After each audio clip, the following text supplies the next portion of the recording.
Welcome to the next episode of Navigating Carbon, your compass to carbon management.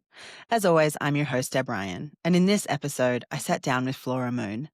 Flora is a sustainability and regeneration expert, and who, despite her early career in filmmaking, has spent a lot of her career as a change agent for sustainability initiatives in the oil and gas industry.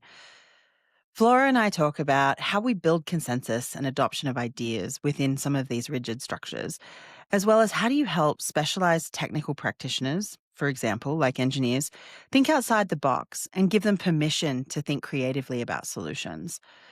As an engineer myself, this episode was really thought provoking, and I hope you enjoy it as much as I did. To stay on top of all upcoming conversations, please make sure you like and subscribe to the channel. But for now, sit back and enjoy my conversation with Flora. Hey everyone, and welcome to our next episode of the Navigating Carbon podcast. Today I am joined by Flora Moon. Flora, how are you?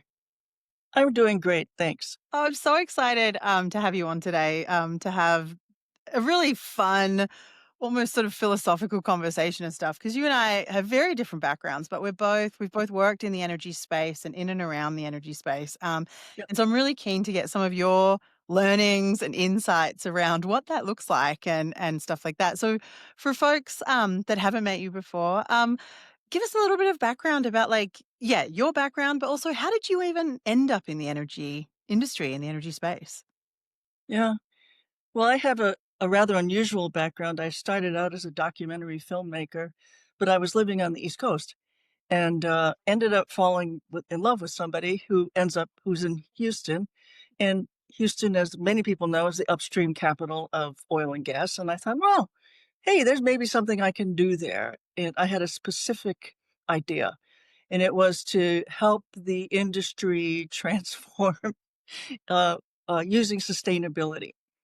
No small ambition at all. Just a little goal, but it's a great one. Yeah.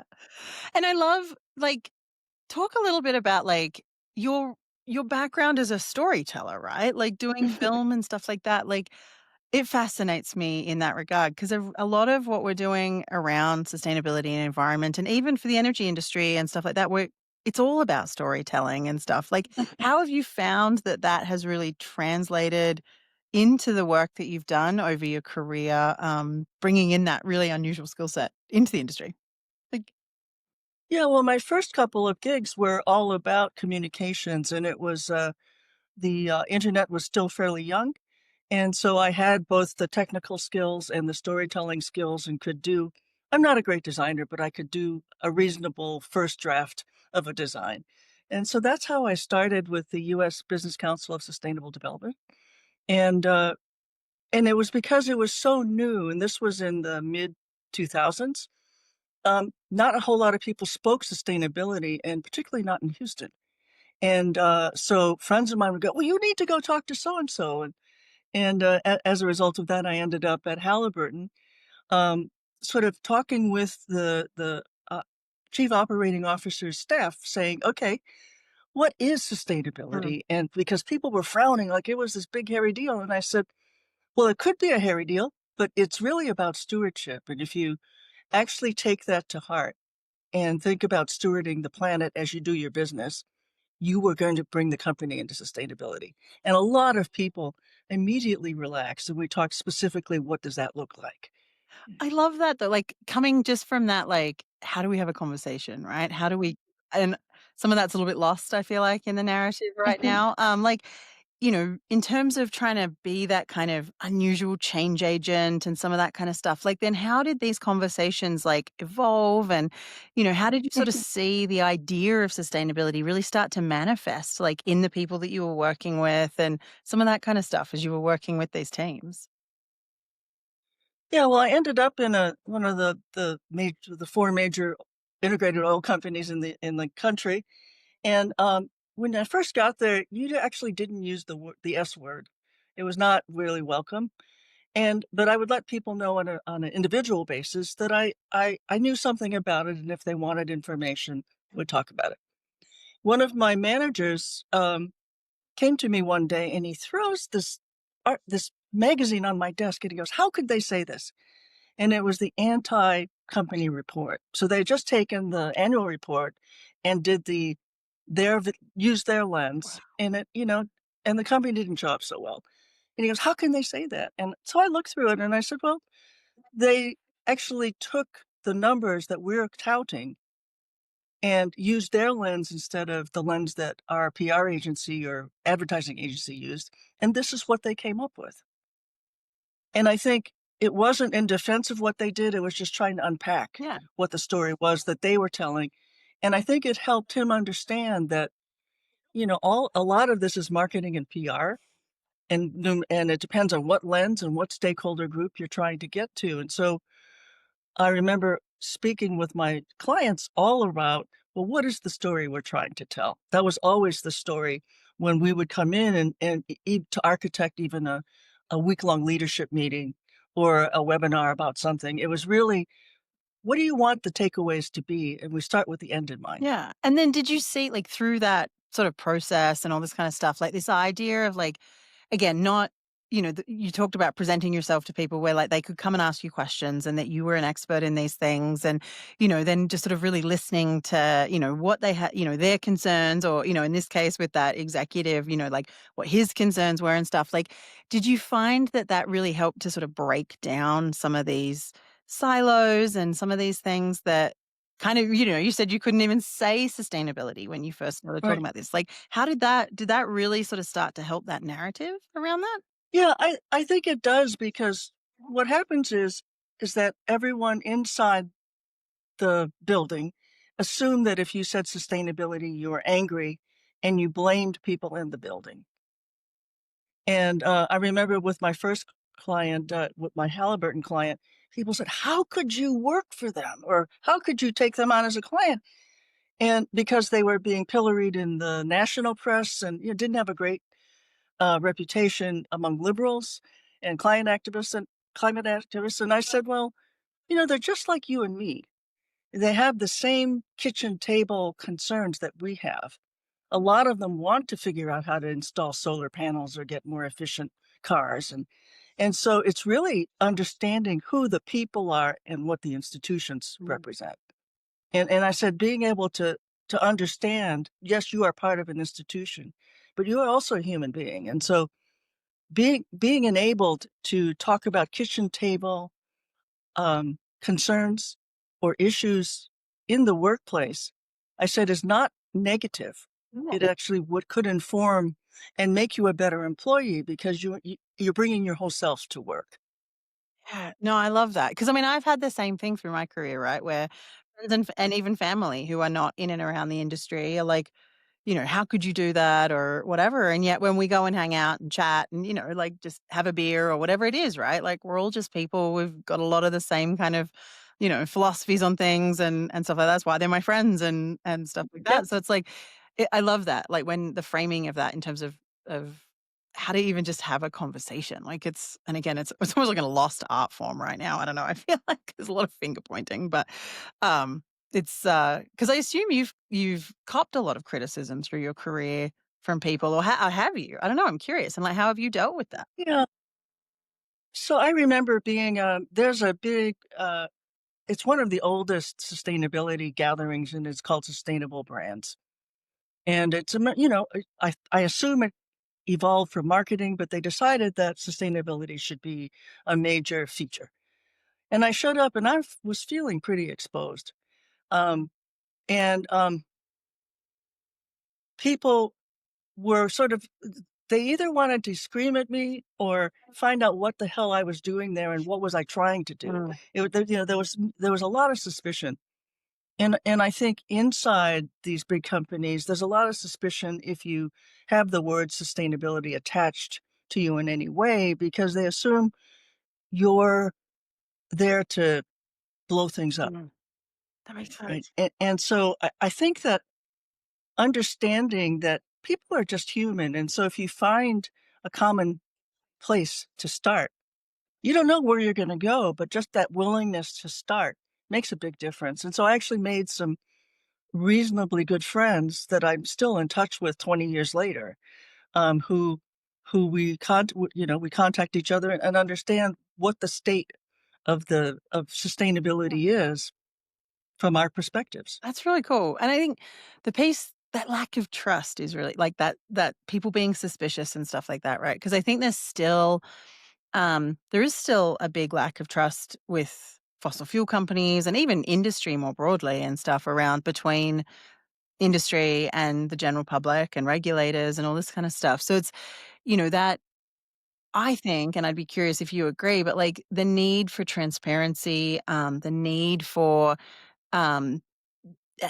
honesty and authenticity in terms of like how we tell these stories and stuff, because there is still a really big lack of trust with some of it, and like I don't know, have you seen that evolve at all, or do you think we're still kind of stuck in that place with the work you're doing, or like how have you seen that kind of piece evolve? So I think it's kind of a pendulum that swings both ways. And it really comes down to the individual relationships or lack thereof. Mm. So there are people who are very strident. I mean, they're very educated, very smart, and really want to manifest a change, but maybe don't have the necessary skills for the people that they're trying to work with. And I think a lot of this work is so context based. But I come from my Chinese family. In the old days, were ministers to the court of the emperor, and so we learned. I learned from one side of the family about diplomacy and saving face, which are two really really important aspects of in the Chinese culture. And so it's really a concern for the outcome for both sides, not just your side. Yeah. And so when it's a we rather than a me in a conversation, that's where the trust comes. But that's not automatically given because most conversations are never about the we. Yeah. At least that's what I found. It's often not about the we. Yeah. And particularly for publicly traded companies who are all about, here's all our financial stuff, here's what we are doing, here's the stuff that we are, selling or whatever it is. It's almost inherently just given the nature of business a me conversation in terms of the company me. So like it makes sense that then from a company perspective is really hard to break down. Yeah, really cool. So you talked about working with, really smart people and stuff. And I've found as well, like as a petroleum engineer myself, like talking to people that I've, come through my career with and stuff like that, like there is difference in language around what we're doing. And, how have you worked with engineers and like what have you seen has been, really challenging in terms of how they kind of go about doing their work, particularly at some of these bigger companies and again, breaking through, but like having these conversations and stuff. So Yeah. Right when I started working with these big companies, there was a thing called e-colors, which is a way to help people understand personality traits. And that was a way for engineers to learn how to communicate beyond their immediate circles. And so I was lucky that I was in that kind of environment. And so I remember when they rolled out the programs, people would introduce themselves and say, "Well, I'm blue over red." So you would have this snapshot of this is what I'm comfortable with, this is what I like to talk about, this is how to approach me. I just as a So side note, I love that you bring that up because I'm obsessed with those things, but it would explain it really well. Because for me as an analytical kind of engineer, like it's so like, okay, I can see that, I can understand it. So I'm red over yellow. Anyway, like, okay, well, I'm blue over there you yellow. So go. Sorry, I digress, but I love it. But it's so funny. Like as an engineer, I love those things.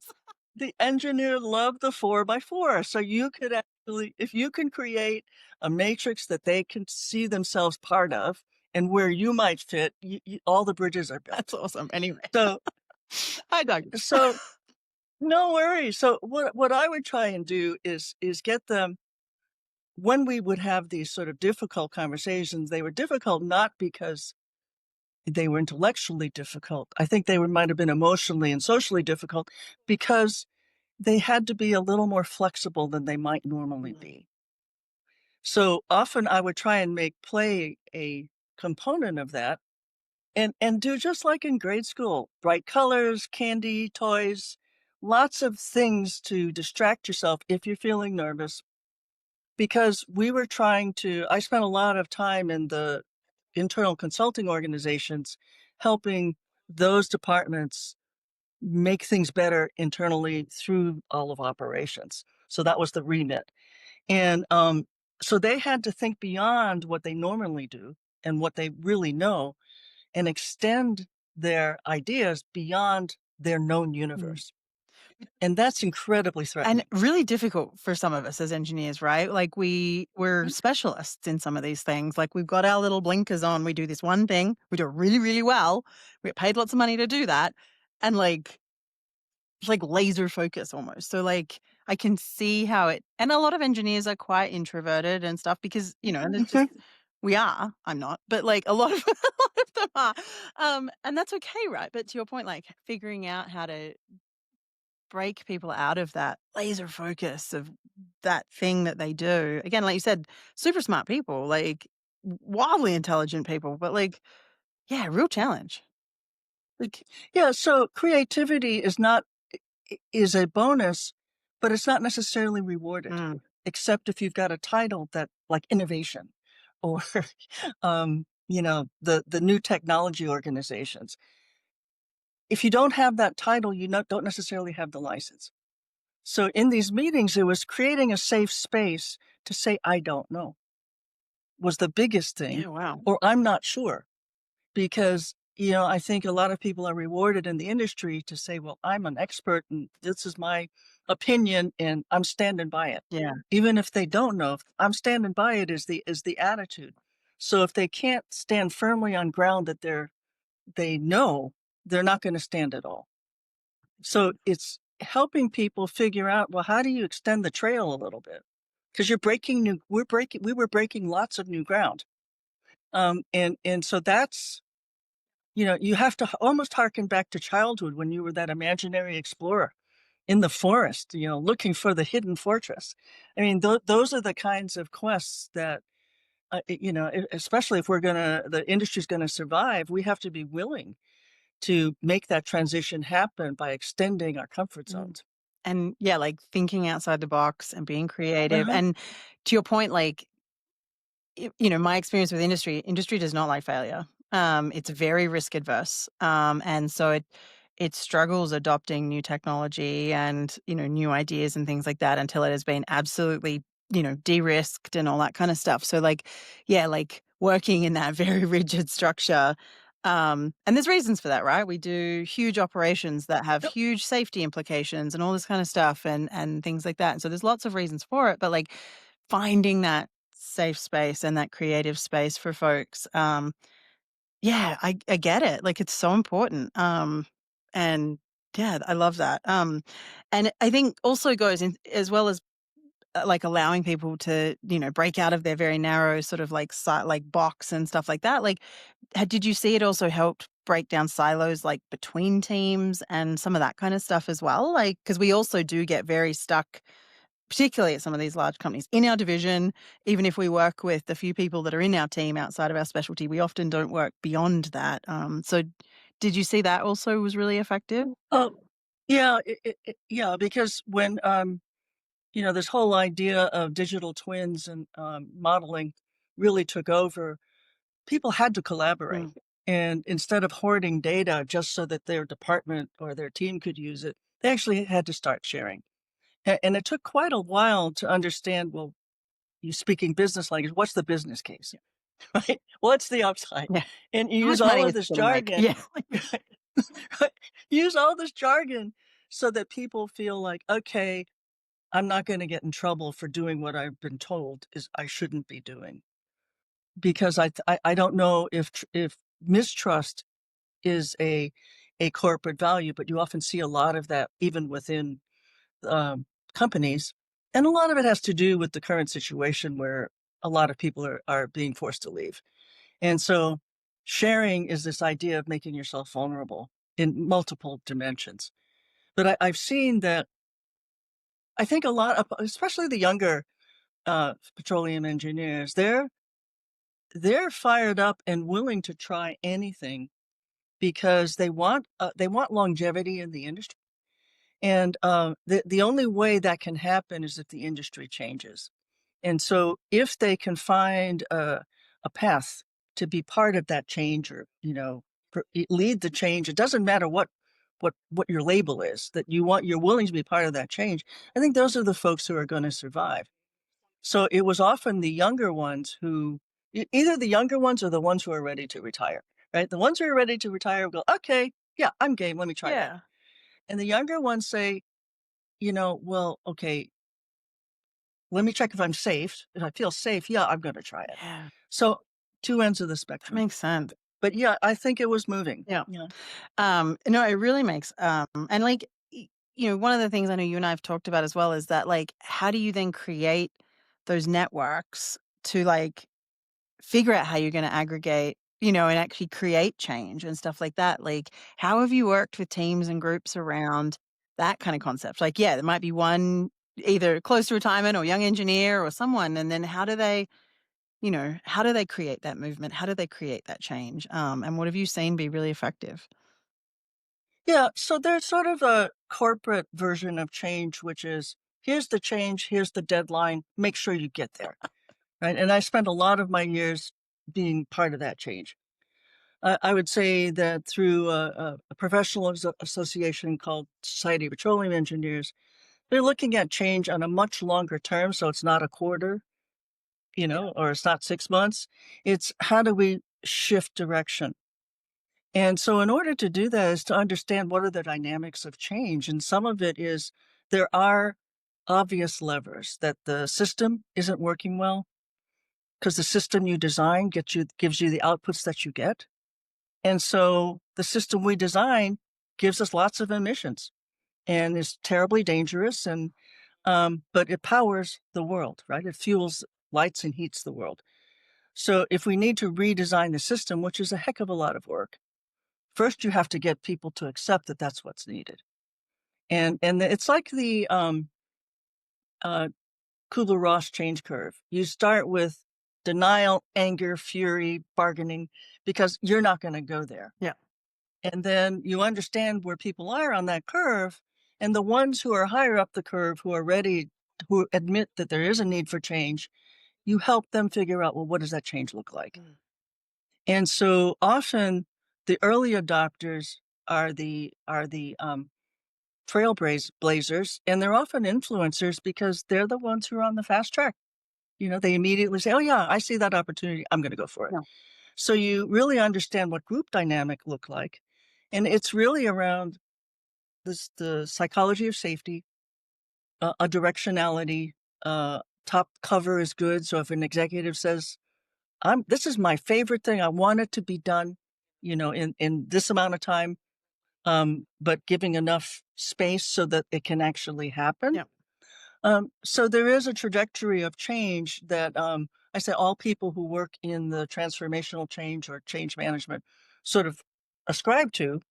And then there are levers of change, much like so Donella Meadows, published a little booklet 12 years ago, or many more than that, about the 12 levers of change. And you can start at the sort of, I guess, expressions of failure and try and fix those, but you're only dealing symptoms. Mm.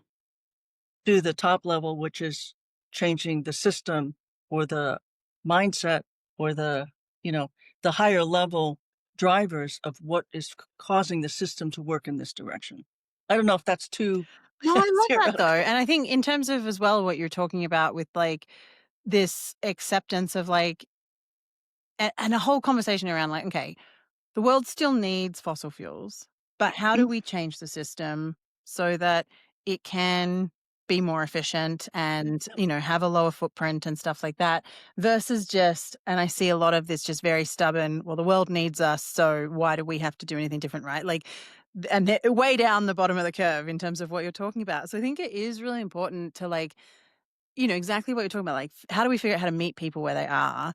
And yeah, I think the point you made earlier as well about particularly for people within bigger companies and I mean even smaller companies and stuff, having that safe space because there is an executive or one of the senior leaders, the CEO, whoever it is, that that gives that safe space so that then both can happen. I think it's a really amazing framing around the change that we do need in the industry around even, yeah, like, again, not saying that it's going away. I'm a big proponent of that. There's been a lot of conversations around the fact that we shouldn't finance fossil fuels, and I don't think that's the right direction. mhm, But if the industry doesn't adapt, it won't be around and it will get regulated out of business. So it's a fascinating piece. I love it. So it's not. I don't think it's too deep at all. I think it's really important, and stuff that I don't. Again, as an engineer, stuff that I'm not always exposed to or talk about and things like that. So it's very cool. So I'm curious, Flora. Like, what are you working on now, and like what really excites you, and what gets you out of bed in the morning, as you're working through this whole process yourself and what's going on? Yeah, so I started thinking about regeneration about probably 15 or 20 years ago, and I thought, I wonder if it would ever be appropriate to talk about it in the workspace or the environments where have connections. And so about 6 years ago, I published a paper and presented at ATCE, and it was around regenerative practice in oil and gas. And then I've been thinking about it in a much broader sense in regenerative practice in business. And what does regenerative practice actually look like in our lives? Because I don't separate work and life Okay. because it's all part of a continuum, right? And so lately I've been collaborating with somebody who works in impact finance. And we both work in this area called regeneration, but everybody in regeneration works in silos. And You know, s when you talk about regenerative practices, whether it's for business or life, or like when you talk about practices, like what give people some examples of like what does that mean? Like what is that when you're talking about some of that? Like what does it yeah. yeah. So I think I view regeneration as the step beyond sustainability. So sustainability was defined as do as little harm as possible, but we're always gonna do harm. And, regeneration sort of takes as its main premise is that there are 9 we're on a planet with fixed resources, and there are 9 planetary boundaries. And because of our activities and maybe our lack of understanding or awareness, we've exceeded 7 of them. And what does that mean? Mm, It means that we've compromised the planet in its ability to process the way we live to the detriment of all living things. So the climate change is one of those consequences. Biodiversity loss is another. There's an ecological economist named Kate Rayworth who talks about the social operating space for humanity. So these are all impacted by the Earth's ability to process mm, what we do. And it's mostly processing our waste because we never had to actually worry about it. You know, the industry is more than 100 years old, a century old. And we built in a lot of things that we never had to think about because we had unlimited resources. So, what's going on in regenerative practice is that we're understanding our what the planetary limitations are. And I always ask the question, well, what can we do to partner with nature mm, to help nature process those emissions? And at the same time, can we live in a little more mindful way and steward our living on the planet so that we're not always exceeding planetary boundaries? So it's a sort of a two-pronged thing is yeah, we need to restore the planet's ability to help us live in the level or the ways that we're accustomed to, at least in the yeah, environment we're accustomed to. And then maybe alter some of our choices so that the planet doesn't have to work so hard. And then our backfill, which is the regeneration part, isn't so drastic. yeah, So part of that, the COP 15 goals, the UN Sustainable Development Climate goals, are really about regenerating our social fabric and our environment so that we can all thrive. And it's not just we as people, but all living things, plants and yeah. animals too. The whole planet. Like, yeah. The whole Yeah. planet, all of us, nature. Nature. I love that. So like with some of the collaboration you're doing then on regenerative impact, like and like financing in that space and stuff. So like yeah, talk about that a little bit more and like I Yeah. So interrupted you to get the background and stuff, but you were talking about no, the no project. worries. So Please interrupt. Um, so lately, we've trying to figure out, well, how do we break mm, silos? because, all disciplines, I think, are guilty of this, and we all rose because of a need we were addressing. And there's this overarching need.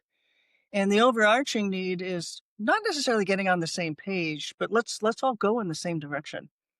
And then, utilize synergies or discover synergies so it doesn't have to be so hard. Um, and so I was talking with her. She's based in Europe, and I said, "Well, you come from world development, the World Bank, and that kind of activity. What if we talk about the energy transition and what impact investing looks like in that environment?" Hmm. And so the first thing she said is, "Whoa, energy, I don't know a whole lot about it." I said, "Well, I don't know anything about impact investing except my little impact." Yeah. So what is it that these large institutions and even private institutions or individuals want in terms they want what are the impacts they want to see? So what it brings to mind, I spoke recently to a summit, African summit on circular economy, which is one manifestation of regeneration. Um, and I realized that these young ecosystems that are growing to support the energy transition would be great development opportunities because you could materially change the course of development in some of these countries that have fewer resources and access to resources. And building some of those bridges might actually result in acceleration of internal country capacity. Yeah. That's really So cool. this is not a simple No, thing, right? you're just it's you're saying you're it, just saying a little project, right? it's really I love it. well, it's much like saying, well, maybe I can do something in this stream of sustainability. Yeah. But it's sort of like saying, so this is my little universe, and maybe I can connect some of the dots of the people that I interface with on a regular basis, because I think it's important for us to step out of our comfort zone, learn what we need to learn if we really want to advance Mm, the cause, and we really want to have a thriving future for our children and life on the planet. yeah. No, I love that, and I think it's so important to and I've actually been having quite a few conversations lately about, we do end up a little bit in an echo chamber even within our industries, right? And, like, with your example there of, like, the finance community doesn't necessarily always know anything about energy and vice versa and some of that kind of stuff, and so figuring how even though we might not like you said, even though we might not have the same kind of goals or philosophy on things and stuff like that, like, even just educating each other about our respective industries and stuff like that is a phenomenal start because there's so many people out there who have got so many different backgrounds and perspectives and stuff like that. So, I love it. It's very cool. So yeah, Flora, this has been so lovely. It's you've been doing such like we've known each other for a while now, and it's always been really interesting to see kind of again a few different personalities in the industry, right? Like doing something a little bit different and stuff. So I really love it. So yeah, I really appreciate you joining me today. Well, thank you for having me, and I hope this all makes sense. No, it absolutely does. And no, it's been a wonderful conversation. So thank you.